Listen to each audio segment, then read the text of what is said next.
turma, livro Buriti Mais Interdisciplinar, iniciando aí a unidade 2. No ambiente tudo acontece. Olha aqui na imagem, um mesmo ambiente com várias situações. Vamos conversar. Quais animais aparecem na imagem? Observem aí. Existem plantas na imagem? Circule-as. Quais construções foram feitas pelos seres humanos? No lugar em que você vive, existem animais e plantas? Morando junto, morando próximo? Quais? Vamos virar a página. Aqui é uma experiência, uma observação de campo. Como eu disse para vocês, as experiências e sugestões nós vamos pular. Podem fazer em casa se quiser. Vamos lá. Capítulo 1. O que há no ambiente? No ambiente, podemos encontrar seres vivos e componentes não vivos. Os componentes não vivos podem ser classificados em naturais ou construídos. Todos eles se relacionam uns com os outros. Os seres humanos, os peixes e as árvores são exemplos de seres vivos. A água, o solo e o ar são exemplos de componentes naturais, bem da natureza. Os ninhos das aves e as moradias dos seres humanos são exemplos de componentes construídos. Foram construídos pelo homem ou pelos animais. Pinte os quadradinhos de acordo com a legenda. Amarelo, ser vivo. Verde, componentes naturais. E vermelho, componentes construídos. Aqui o meu já pintei. Macaco, ser vivo. Lagarto, ser humano, borboleta e árvore. Elementos naturais: água, ar, solo e luz. E componentes feitos pelo homem ou animal: ninho de ave, teia de aranha, um prédio ou uma ponte. Vocês pintem aí os de vocês também. Essa daqui é a número 2, vamos pular e vamos para a página ao lado. Está vendo aqui essa imagem? É para você observar os diversos componentes aqui que temos nelas, feitos pelo homem, pela natureza ou seres vivos. E completar o quadro aqui. Aqui eu completei meu quadro com alguns exemplos. Se vocês encontrarem mais coisas ou não, vocês coloquem. Então, tem que colocar aqui tudo o que for ser vivo, olhando aqui na imagem. Tem aqui a jabuti ou tartaruga, cogumelo é um ser vivo, árvore, pássaro, o menino, cavalo, vaca, tudo ser vivo. Construídos naturais, desculpa. O rio, a rocha, as gramas, os arbustos. Que mais? O ar, a luz, tudo natural. E construídos pelo homem ou por animais. O ninho do pássaro, a teia de aranha, a casa, a cerca da casa, a roupa do menino, lápis que ele está usando, caderno, tudo isso foi feito ou pelo homem ou pelos animais. Aí vocês completem aqui. Aqui está como eu completei o meu, para vocês terem um exemplo. Virando a página. No planeta Terra existem diversos ambientes. Os seres vivos que habitam cada ambiente também são diferentes. Observe as imagens a seguir, elas mostram um pouco da diversidade de ambientes e de seres vivos. Aqui, alguns ambientes são quentes, têm vida e uma grande variedade de seres vivos. Ambiente no município de Paconé, no estado de Mato Grosso. Alguns ambientes são muito quentes e secos e os seres vivos são adaptados a essas condições. Ambiente no município de São Lourenço do Piauí, no estado do Piauí, que é mais seco. Outros ambientes são extremamente frios e têm pouca diversidade de seres vivos. Aqui é um ambiente na Antártida, onde tem pinguins, urso polar. Aqui vocês podem responder de forma oral aí para os pais de vocês, e na sala de aula a gente vai responder quais as diferenças nos 3 ambientes. Página ao lado. Existem também diversidades de ambientes aquáticos, com grande variedade de seres vivos. Aqui, ó. O ambiente aquático só tem debaixo d'água, né? É um ambiente marinho no município de Caravelas, no estado da Bahia. Aqui tem as algas e tudo mais. 5. Observe os ambientes representados nas imagens e depois complete o quadro. Aqui é um ambiente de floresta e um ambiente de deserto. Vocês vão colocar algumas características que vocês observam. Eu completei aqui o meu de forma para poder explicar a vocês. Então, aqui é o ambiente da floresta e o ambiente de deserto. Como é a temperatura na floresta? Na floresta é sempre quente, seja de dia ou seja de noite. No deserto já é diferente. Durante o dia é bem quente e à noite é bem frio. São os opostos. Chuva. Na floresta chove muito. Porque como tem muito verde, água, eles vão fazendo o vapor da água vai subindo, formando as nuvens e formam muita chuva. Agora no deserto não, é seco. Chove muito pouco. Seres vivos que vivem na floresta. Tem vários exemplos, né? Pássaro, macaco, onça. Vocês podem colocar até 2, aqui eu coloquei pássaros e macacos no meu. E no deserto são mais aqueles animais rasteiros, tipo cobra, lagarto, escorpião. Aqui tem até um escorpião, né, na imagem. Isto.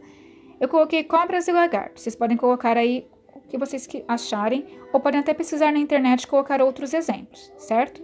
Virando a página. Os seres vivos no ambiente. Vamos começar a falar aí de cada ambiente que o ser vivo pode viver. Os seres vivos se relacionam uns com os outros no ambiente em que vivem. As abelhas, por exemplo, buscam o néctar das flores para se alimentar. Os peixes-palhaço utilizam as anêmonas, que são animais venenosos, como abrigo para se proteger de outros animais. Ó, o peixe-palhaço é igual ao do Nemo, do filme. E ele é bem pequenininho. Se você for no zoológico, no aquário e ver, é desse tamanho mais ou menos. Marque a imagem que mostra um exemplo de relação entre os seres vivos. Então, plantas é ser vivo, animais também. Aqui, o beija-flor tirando o néctar da flor. E o pássaro no ninho. Então, aqui é uma relação, é nessa primeira aqui, ó. Porque o beija-flor está tendo uma relação aqui com a flor de compartilhamento, certo? Então, marque um X aqui. Vou marcar um X no meu. 7. Leia o texto a seguir e responda as questões. A aranha de jardim vive em gramados. Ela come pequenos insetos como moscas e besouros. Em que ambiente, então, essa aranha vive? Gramados. Sublinhe no texto 2 exemplos de relações entre os seres vivos. Relações, então, a aranha, ela come pequenos insetos como moscas e besouros. Então, são essas relações. Vou sublinhar e escrever. Vamos lá. Então, é desta forma que vai ficar. Sublinhado, ela come pequenos insetos como moscas e besouros e vive em gramados. Página ao lado. Os seres vivos possuem algumas características comuns a todos eles. Por exemplo, o fato de precisarem respirar e se alimentar. Outras características são específicas de cada ser vivo. Aqui, por exemplo, da vaca. Ela é um animal de tamanho grande, tem 4 pernas e pelos. As cores podem ser várias.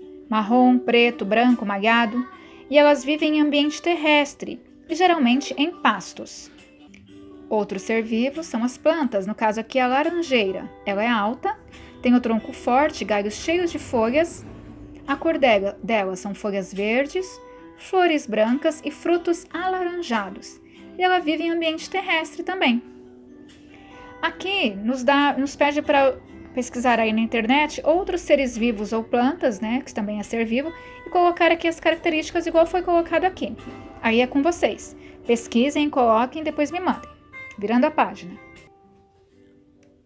Continuando, os seres vivos também se relacionam com os componentes naturais. A água, por exemplo, é um componente natural do qual todos os seres vivos dependem para viver. Sem água nós não sobrevivemos. Alguns seres vivos se relacionam com os componentes naturais e podem acabar modificando-o. As minhocas, por exemplo, cavam buracos no solo e o deixam fofo e arejado. É como se as minhocas fizessem um peneiramento do solo. Elas fazem com que o solo fiquem até mais fortes. Vocês sabiam disso? Aqui temos uma anta bebendo água em rio. E aqui minhocas no solo. Leia o texto a seguir e responda as questões.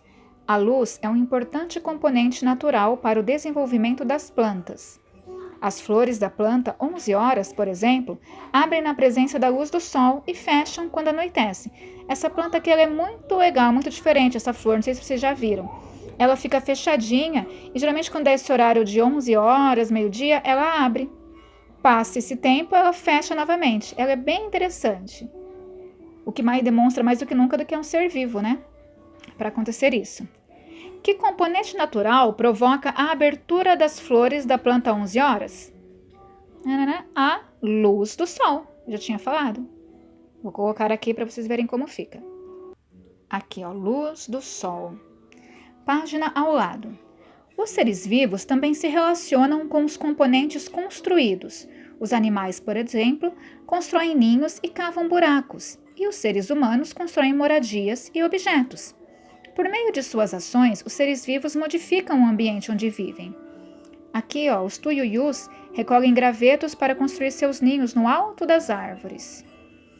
E aqui as corujas buraqueiras se abrigam em buracos construídos por elas mesmas ou deixados por outros animais, como os tatus. São espertas, Leia o texto e observe a imagem e responda as questões. Os cupins são pequenos insetos que vivem em grupos numerosos para se proteger. Alguns tipos de cupim constroem cupinzeiros de barro, que alteram o ambiente. Eu já vi em vários lugares esses ninhos, casas dos cupins, né? É bem interessante. Ela tem parentesco com a formiga. Se você, de repente, não façam isso, né? Mas se você destruir, você consegue ver cada buraquinho, cada bichinho andando. Eles vivem numa comunidade, né? É muito interessante. Vou ver se eu acho algum vídeo mostrando para mandar para vocês no grupo. Aqui é para responder de forma oral, certo? Vocês conversem aí com o papai, com a mamãe. Se quiser mandar um áudio para mim contando também, à vontade. Que a alteração produzida pelos cupins no ambiente é citada no texto. Como seria o ambiente mostrado na imagem sem a presença dos cupins? Converse com o professor e colegas sobre isso. Pessoal, para não ficar muito extenso esse conteúdo, que é muito rico, eu vou mandar alguns vídeos também para ilustrar. Por essa semana é isso, certo? Semana que vem nós continuamos. Tchau!